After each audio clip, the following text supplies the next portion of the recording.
Looks like I might be right on the money with our change up here on the stage. And with that, I'm going to welcome our Chief Government Affairs Officer, Chris Emigholz, who's going to lead the next panel.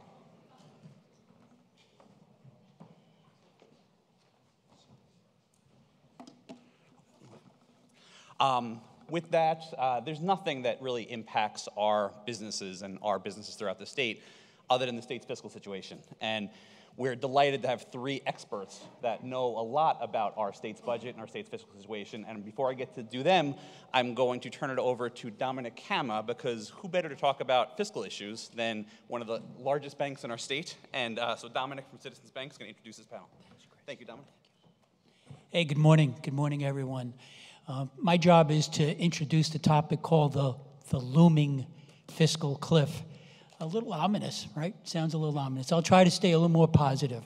Good morning, and thank you all for being here for what I think is going to be a very interesting session. I know the first session was very good.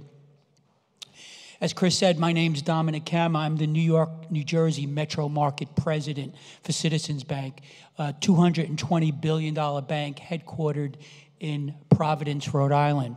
And by way of background, Citizens decided to make a significant commitment to the New Jersey market when it purchased 60 branch offices from HSBC and then followed that up with the purchase of Investors Bank, a $28 billion regional bank headquartered in Short Hills.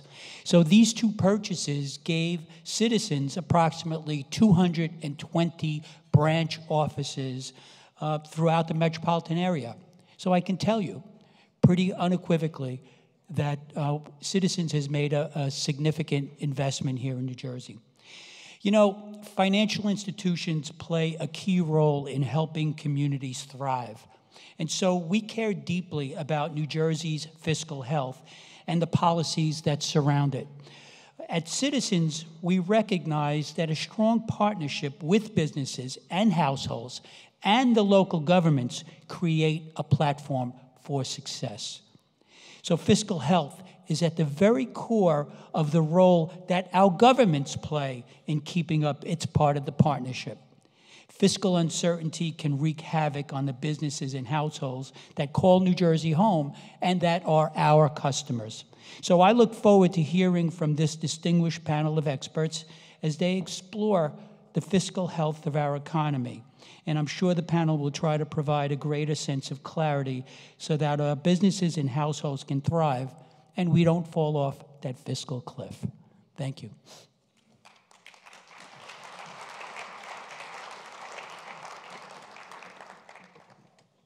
Thank you very much, Dominic, and thank you to Citizens Bank, one of BIA's best partners and one of our best banks in the state, so thank you. So joining us today, as I said, three fiscal experts. I'm not going to go too much into their bios, but as I get into the questions, I'll tell a little more about them. But we have Regina Egea, who works in Treasury Department, was Chief of Staff to Governor, and now runs one of the top think tanks in the state that does extensive work on fiscal issues. Dave Rousseau, former treasurer of New Jersey, who's now one of the most respected advocates in Trenton on higher ed issues. And Mark Magyar, one of the leaders in fiscal issues when he was in the Senate, and now he runs the Sweeney Center for Public Policy down at Rowan, who has done amazing work on the state budget that I know some of us in this room are happy to work with them on.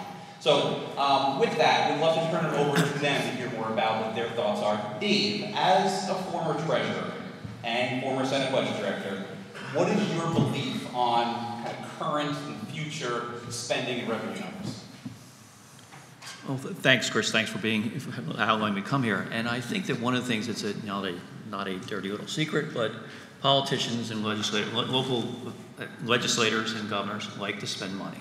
They don't like to say no. They'll spend up to whatever you have available. One of the things I was just on I just did Eagleton last Friday with my successor, Andrew Siminoff-Aristoff, and we both joked about how we would have loved to have had anything like the last couple years of money to spend during our careers. During my 8 years working for 3 governors in the executive branch, every year we had some type of fiscal issue, culminating with the worst fiscal situation we've ever seen in this state. So I mean, I think the issue is that, that as long as the money is there, the legislature and the governor is going to spend it. It's how you spend that money. And I think if you look at the record of the last 6 years of the Murphy administration and the Democratic leadership, yes, we're spending $54 billion or whatever it is. I think when I left as treasurer, it was less than 30, and that's 14 years ago, I guess now. But look at where we're spending it. We're spending it now. We have made a full pension payment. You know, that is made up of a great deal. You know, I think what's a full pension payment now? About $7 billion. We're almost fully funding schools. We've made one of the biggest commitments that we've seen on property taxes. When I came in as a young staff person, you know, in the legislature in 1987, you know, one of the first things I started working on was property tax relief. What is that now? Almost 30 years later, almost 40 years later, 35 years later. It's still the biggest issue that's out there. Because for middle class families, that's what the biggest part, they don't pay income taxes. The biggest portion of their outflow to governments is their property tax bill. We have a surplus of $8.5 to $9 billion. We can have a debate about whether or not 20% is too high, whether it should be 10, whether it should be whatever. But it's better than what we dealt with on less than 1%, where you have a surplus of $300 million. So less than a 1% swing in revenue puts you into a deficit. So, and I think the other part of it is that during these last couple of years, we've seen.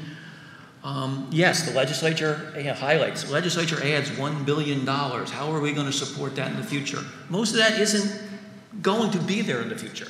It's one time. A lot of it is one. We have spent a lot of money on one-time spending between either the growth in revenue that's been there or the COVID, the money was there. We've gone through 2 or 3 years now, I guess, of putting pay-as-you-go money into school construction.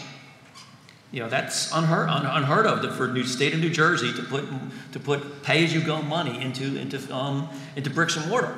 The last one I remember was the Camden Aquarium back in the 80s. So I think where we're moving forward though, I think we're going to move back I hope we're going to move back to a level of normalcy. Where we're going to see normal revenue growth. Maybe couple of years it's a 1 or 2% growth, but then in other years it's 4 or 5% growth.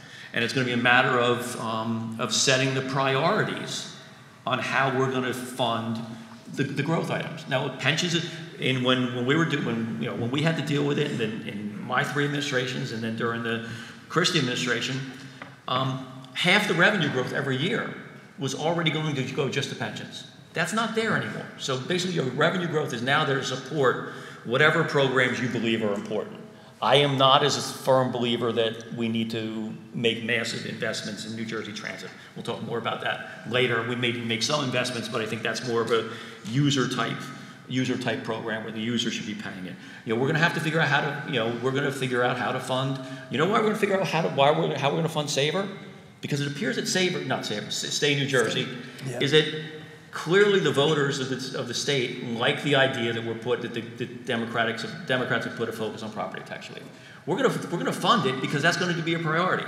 And guess what? If a governor called me as treasurer or deputy treasurer or whatever my position was, and Kathy will say this and Regina will say this, if he told me he wants to find a way to fund it, we will find a way to fund it. Some of you may even not agree with how we fund it. We may have to fund it through cutting other programs, or lowering growth in other programs, or finding other revenue opportunities. But if a governor if 21, 41, and 1 set the priority of this is what's going to be, the people who do the work, we're going to figure out how to do it. Thank you, Dave. Thank you for that insight. Mark, the Sweeney Center has done great work looking at, which is also unique because it hasn't been enough in our state, looking at what the budget is today and looking at how it might grow over the years and what our spending needs are and what our revenue needs to be able to support that. Can you talk a little about that? And hopefully if this slide works, I'll be able to show some of that work up on the screen. Sure.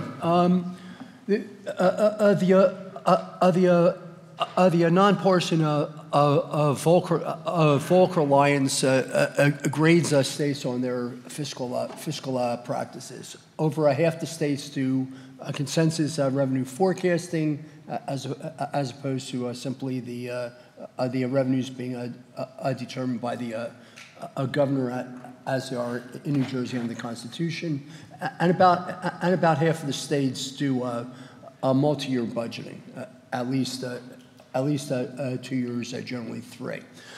New Jersey does a 1-year budget, and we really do not look ahead to what's sustainable or what's coming down the road. The last time, before the Sweeney Center started to do it, the last time it had been done was by the Facing Our Future, a nonpartisan work group that included former state treasurers from both parties, fiscal policy experts throughout the state. And that was like in 2011 to 2013. The Sweeney Center put together a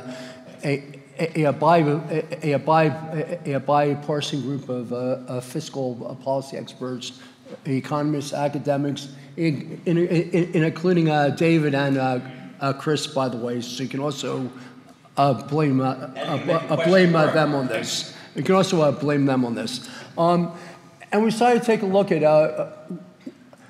how sustainable the estate budget was. And what we did is we created a current services budget. Be the first slide. We created a current services budget. And what a current services budget is we said, okay, if we just continue at a 3% growth, if we continue the other one, Chris, the other slide. Okay, good. Thanks. If you just I think they would have preferred the other one. I think they would prefer the. I know. We'll just go back to the other one. Go back to the other one. We'll keep the other one on the board. Everyone needs your binoculars if you're in the back. All right. You can see the extensive work that was done. You can see the extent of the work that is done. We have basically said, okay, we know what the pension payments are because we've got the 30-year pension projections. We know what is promised in a legislation, and so we look at what's we looked in past years at what the costs of the anchor program were going to be. We looked this year what the cost of a stay in J would be. We also knew because NJ Transit is the only agency in the state that is required by a law under the NJ Transit reform law that we passed to actually have a multi-year budget. We knew when NJ Transit's federal funding was going to run out. We know that they're facing a $1 billion deficit starting FY 26.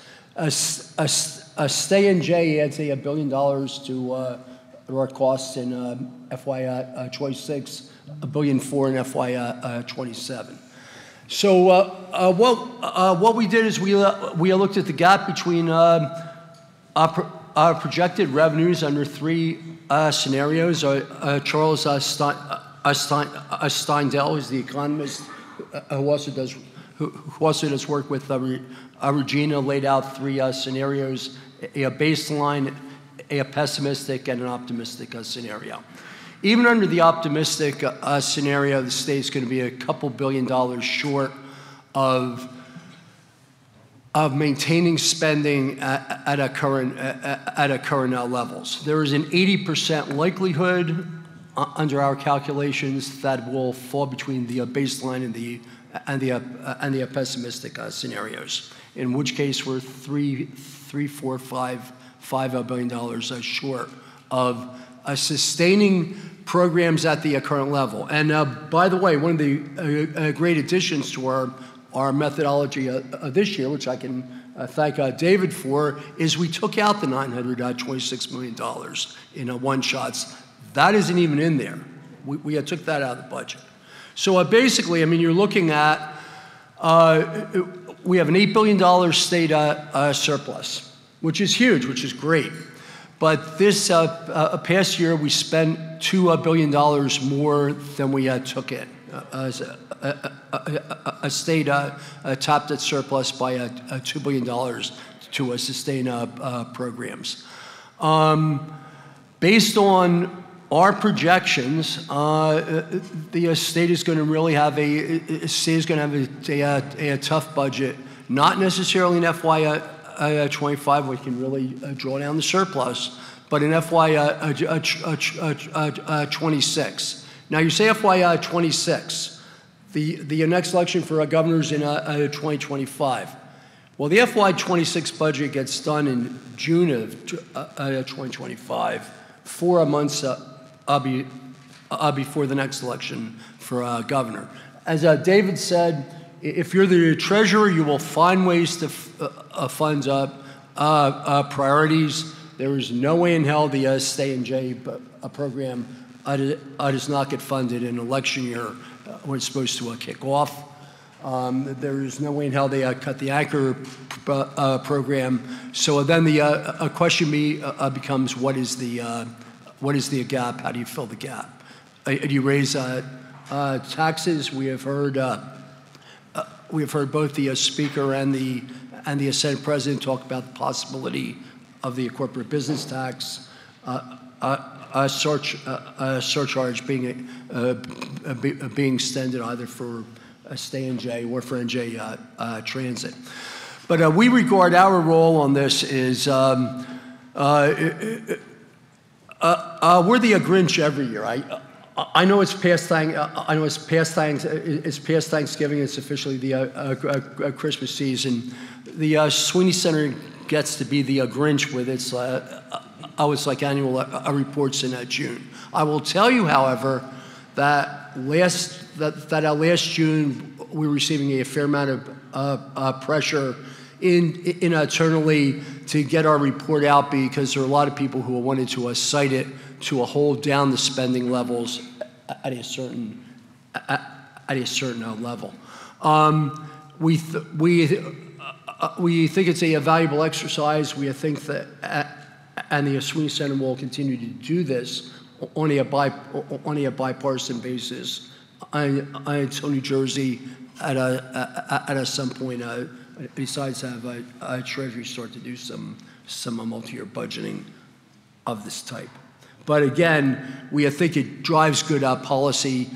It's important to have information out there so everyone knows where we're going, what we're facing, and can make the decisions. I think the fact that NJ Transit had a multi-year budget for 4 years forced NJ Transit to start this public process to decide how they're going to address their deficit earlier. If they did not have a multi-year budget, I don't think they'd have I don't think they would be out there as aggressively as they are now. Thank you, Mark. Thank you. I agree on that. I think your work on multi-year budgeting has been very instructional, and it's definitely a helpful tool. I want to turn it to Regina. And so Mark said, so he's acting as the Grinch here. Dave talked about some of the positives that we've seen in the budget. He talked about, hey, we'll find a way to pay for this stuff. But Regina, what's your take on the budget? Do we really have this fiscal cliff that's looming that we have to worry about? Thanks. Yeah, I'm not sure who is the Grinch at the table, maybe.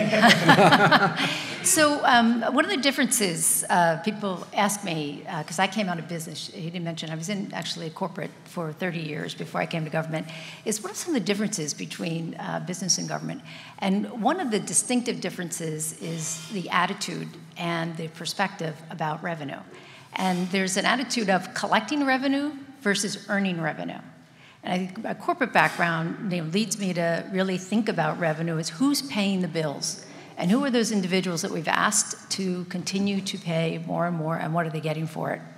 So I thought rather than looking at the spending side, I'd give a little perspective on the revenue side, because yes, spending and revenue collections both have gone up over 50% over the last 6 years. As a perspective, in the prior 7 years, revenue and spending, I don't want to use that yet, revenue and spending have only went up 21%. So we've doubled the growth of revenue that we've asked our residents and our businesses to render to the state. And when you go down one level and really understand the sources of that revenue, so personal income taxes have gone up 35%. The sales tax has gone up 38%. Corporate, I know is of interest to everyone in the room, CBT has gone up 95%. And probably the most convincing component, of the concern about the fiscal cliff is federal funding. Federal funding has gone up 98%.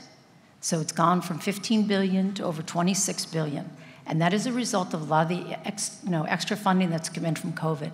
And that is the supporting revenue to a lot of the incremental spending. And I do disagree that much of it is one time. There's incredible recurring spending pressure at the state level now when you look underneath that $54 billion, which I know we're going to get into. And as one more piece of context, and then I'll turn it back to you, Chris, is at the same time that we've increased spending 54%, personal income over the same time period in New Jersey has only gone up 24%.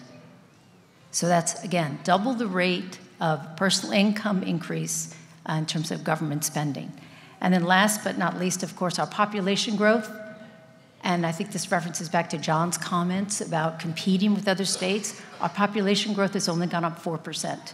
So these things are colliding, and they're going to come out in the next 2 years. And this one chart that I ask you to put back up, the signs of stress are already there. So this chart you can take a look at. The red line is the zero line. And what this is percent growth in revenue on a monthly basis in the current fiscal year. And what's laid out is from July through October, which is the most current revenue report from the state of New Jersey. And what you see on the orange line is the total revenue growth for state revenues. And on a month-to-month basis, we are already negative year over year. So July over July, October over October, we are already negative. Now, my October number does take out, there was a one-time, almost $200 million increment settlement on the CBT line, and that made it positive for the month. But in fact, when you take that out, we have negative revenue growth month over month. And probably, here's the really concerning part, is the blue line is personal income.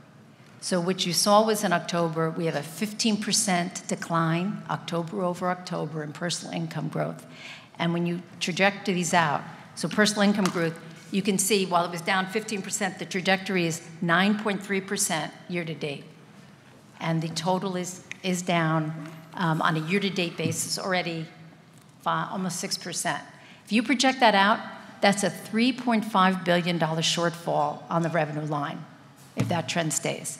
I don't think it's going to be that bad, but I believe that what you're going to see, we'll have a revenue shortfall and we'll have to depend on the surplus that everybody is crowing about for probably $1.5 or more billion at the end of the year. So that's why I think I'm probably the Grinchier person here at the table. So now we're fighting over who's the Grinch. Two. I'm more of a Grinch. I think the panel is called the Looming Fiscal cliff, and we know inflation, as we saw in the Business Outlook survey, is still a real issue. A little less than last year, but our business is still facing it.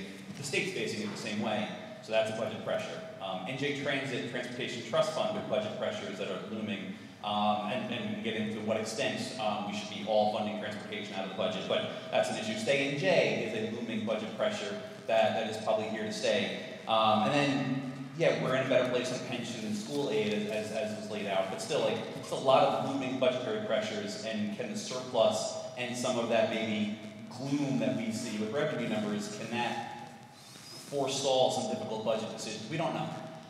So what might be happening is if the surplus can't afford this in the next couple of budgets, we'll have to be looking at major cuts or major revenue increases. Can you talk about what that may mean for our state, what that may mean for the business climate around the state, and then especially on the CBT surtax that was raised by Mark, and we've been glad to partner with Regina and GSI on some CBT work. What the talk, even just the talk, not even doing it, of bringing back the CBT surtax that's supposed to go away basically a month from today, bringing us from 11.5 to 9, worst in the country to fourth worst in the country. We're not going to be a tax paradise by any stretch, but we're getting a little better. Can you talk about what those things might mean, those talks about, hey, we have all these things out there, can we afford it, and what might happen if we can't? Regina, do you want to start? Sure. Well, I guess I'll talk about, I think they'll talk about the revenue profile enough. I've talked about it enough.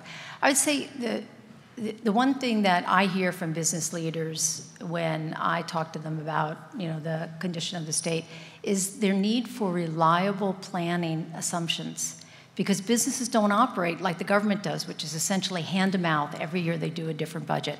And I think they started with multi-year budgeting, and I think that's incredibly important. But businesses need reliable relationship with their public officials. And to have talked about and promised the surcharge removal, and to think and to even create that doubt in businesses' minds, this is why businesses hesitate to invest capital in our state, because of the year-to-year lack of reliability of what they can count on from the government. This would be only the latest and probably the most, I think, damaging, retreat by the public officials if we do go back on the agreement to both not only eliminate the surcharge, but there's also obviously pressure in other states to continue to reduce that. Not only is Pennsylvania, as Michelle noted, going from 8.9, which is right below us, down to 4.5. North Carolina is already at 2.5%, going to 0. Iowa is moving down. Indiana is moving down. We did a whole report. You can go see. Multiple states are moving down their corporate tax rate, and it would only exacerbate the outflow, I think, of capital investment and income in our state. A couple comments about our revenue profile. Over the last 14 years, basically, on the corporate tax, state policymakers took 21, 41, and 1 to do it, made a decision. They could have 2 choices. They could have lowered the CBT, which would have affected every single one of the people in this room, or they could create tax credits that benefit a small few, the powerful, whoever you want to do. Policymakers. I'm sure BIA was in a tough position on that one. If somebody was said, if you take the whatever, I don't know how much we're giving out in tax credits now, if you took that and then you might be able to bring if you took away all the tax credits, you might be able to have a 5% rate. I'd ask you talk about what Pennsylvania's rate is, do they have all the other tax credits that are taking money away? And the other thing I want to talk about before I talk more about this issue is Mark and the multi-year budgeting. And I've said this every time we've had a press conference. Yep. Multi-year budgeting takes place in executive branches. Right. Kathy will confirm it, Regina will confirm it. We just don't make it public. When I came into the McGreevey administration in 2001, first thing I did was project out a budget for 4 years to look at where we would be in the re-election year. We look at it. It's not like we go blind, we're looking at it. We don't necessarily put that information out because there's a lot of reasons not to put that out. If you put out a chart that says that school aid is going to grow by this over the next four or 5 years, and for some reason you don't grow it by that much, you're going to be attacked by your opponents that you cut funding. That's just the way it is, reality is. So, to think that government goes blind into the future, we don't. We look at different time frames. We agree. Sometimes those time frames coincide with elections and terms, whatever. But I think that where we're heading on these, we've always, for the last 30 years, we've had this, line where the recurring revenues have been above the recurring revenues and below recurring spending. And it's the definition of what you put into that spending line, on how do you define a fiscal cliff. And a lot of administrations will define their fiscal cliff to set up what they want to do. When I came into the McGreevey administration, we knew we were facing problems from the Whitman DeFrancesco administration. We knew we were going to have to raise taxes. We had no doubt in our mind we were going to have to do that and make drastic cuts, more drastic cuts than spending increases, than tax cuts if you go back and look at it. And we threw everything but the kitchen sink into creating what this fiscal cliff was. And to say, well, if you fund this, if you fully fund pensions, like anybody thought we were going to go from 0 to 100 in one year. If you fully fund this, if you fully fund that. And so it's all in the eyes of the beholder on what that cliff is and what you need to keep in that number. And the issue of promises. And again, I'm talking to the wrong audience here, I think, but why should the promise of and I'm not saying where I've stand in this position, but just because someone said it's going to go away doesn't mean that a legislature can't change its mind. We have the most powerful word in the English language as far as the budget is concerned is the word notwithstanding. I would ask somebody to put up get a PDF version of the budget and count how many times notwithstanding in there is. That's places where the legislature and the governor are basically saying, we don't care what the underlying statute said, this is what we're doing. So there have been promises made on school aid, there have been promises made on rebates, there have been promises made in the past on a whole bunch of other things. And none of those promises, unless it's in the Constitution, is worth a hill of beans for each budget. It's almost a one-unit decision making. So I understand the planning process, but school districts would like to plan for 6 or 7 years. Municipalities would like to plan for 6 or 7 years. So I think that we do a 1-year budget in New Jersey. People want to change the Constitution to go to a 2-year budget. I don't think there'd be that much difference in doing it. But I think that's where I'm at. And I think I said I'm not the greatest audience to be speaking this to, but people who know me know I tell the truth. I'm blunt and I tell my views. Notwithstanding what David just said, our current services budget follows. It's basically what the expectation would be, just of major programs that are out there that are politically going to be very difficult not to do. It's difficult each year. It's difficult in an inflationary environment like this. A 3% across the board increase in most programs is sort of difficult to not expect.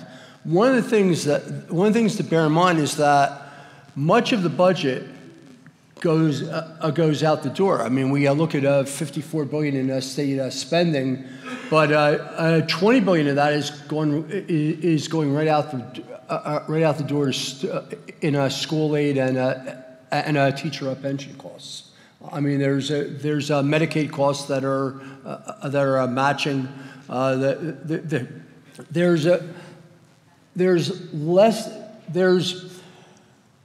There's discretion on 15%, 10% of the budget, David. I mean, the old saying when people would say, why can't you run the state like a business? Right. You show me a business. It's really actually 75% of the budget or 80% of the budget goes back out to other people, whether it's higher ed, K through 12, property tax relief, Medicaid, third-party providers, whatever. I used to always say, you show me a business that gives 80% of its money away, and then but guess what? You can't find a business that gives 80% of its money away because they wouldn't be in business. Government and business are two separate types of entities and serve two separate purposes in our society. But you're right, it's probably less than 10%. Less than 10% is probably less than 10%. So therefore, if you're looking at a $54 billion budget, let's take David's number. You have $5.5 billion to play around with. You have a difference between the revenue growth we've been getting and the pessimistic scenario, which is basically a flat budget, is about $3.5 billion. So I mean, you're not going to cut off all of $5.5 billion, obviously. So I mean, it does create. There are going to be pressures, the political pressures on the CBT versus property tax rebates. When it comes down to 21, 41, and 1, it's going to be very, very difficult if it's a choice between keeping the CBT and doing and continuing the tax rebate programs that are out there. I have a really good idea of where the legislature is going to go on that. Can I just, be again probably a counter voice? I disagree that there's only 5 to 10% of the budget that we're in control of. These are all management decisions that are made by administrators and executives along with the political considerations. But in fact, it is these are very tough decisions. And I think that if you listen to what the number I gave you before on the federal aid, there's a $10 billion hole essentially in this spending plan, because that's the difference between what was federal funding at $15 billion and it's $26 billion at this time. So it's a $10 billion problem that we are going to face in the next 2 years. And I agree, government is very different. I've been in both. Government and business are very different in terms of the external pressure, but the principles are the same, that you have to live within your means. And that means, in terms of revenue production, when you keep driving up rates, whether it's personal income, sales, or CBT. You force people to make choices. And they're making choices, as Michelle enumerated, and we enumerated in our report. Income is leaving our state. And it is being shown, the stress I showed you in the GIT line, that's the current example of how people are leaving our state because our tax rates are too high. We shouldn't have to have incentives as high as they are, and it's only because our rates are too high. So I can only, appeal to anybody involved in the fiscal budgeting in the state as well at the local level. Assume control of 80%, not 10% of the budget, and make decisions that will drive different outcomes. Because pension reform, health benefit reform, all of the spending reforms that we know we have to do, the sooner we take them on, the better, because this is a moving train that's going 100 miles an hour, and it's going to take a long time to slow down the spending. I agree that when we talk about only 10% is, 10% is discretionary. But I agree that most of that other part, unless it's constitutionally driven, we can do anything we want with that. But what happens there is, again, it's the choices that when we decide to cut school aid, there's an impact down the road. And look, in a lot of, I think during my 8 years, we did cut school aid, we did cut cut aid to higher education, we did cut things like that, and there's a trickle-down effect. Just like when the federal government cuts funding. Now, I may disagree. I haven't looked at all the numbers. I may disagree with you on the federal money, because I think that when you look at most of the federal money was probably spent on one-time issues. I mean, giving $300 million to Rutgers, all these other things that were done with that that money. I'm not sure how much of that COVID money was used to support the underlying state budget on programs that will exist. 25. We'll know next February. Sorry. Yeah, education spending by the state is up 25%. That's the money that's flowing out the door, and that's being funded by the federal funds. That's going to create a pressure between suburban and urban schools, because almost all of that 25% increase has gone to urban schools. And when that money isn't available, what's going to happen is the funding on education is going to get declined, and it's going to reduce in the suburban areas in order to fund those urban schools. And that's going to drive up property taxes, which is going to exacerbate a financial condition. So this is coming. There's no doubt in my mind that this is coming. And the sooner we confront the challenge of all of the big reforms, including transit, and I know transit is a whole nother discussion we should have a different panel on, but dealing with workforce behavior is different, right? We don't need a Monday to Friday train schedule and monthly passes on transit because nobody's using them. So they need to adapt their contracts with their workers, adapt their schedule to accommodate now the different work styles. So I'm sorry, I kind of went off in that tangent, but I mean, it's so obvious managerially that we have to change, and it's really just having the political will and the political capital go do it. No, and thank you, Regina, because I wanted to move into a question about property tax and structural reforms, and you guys got there already. We're out of time, but I did want to say, Regina, thank you, because we can afford and we must be able to afford for the health of our economy to allow the surtax to go away. So that's a starter. But we got to get back into looking at those structural reforms to make it a bigger discretionary part of the budget. And I know some of us were happy to work with some of the speakers that are coming up later.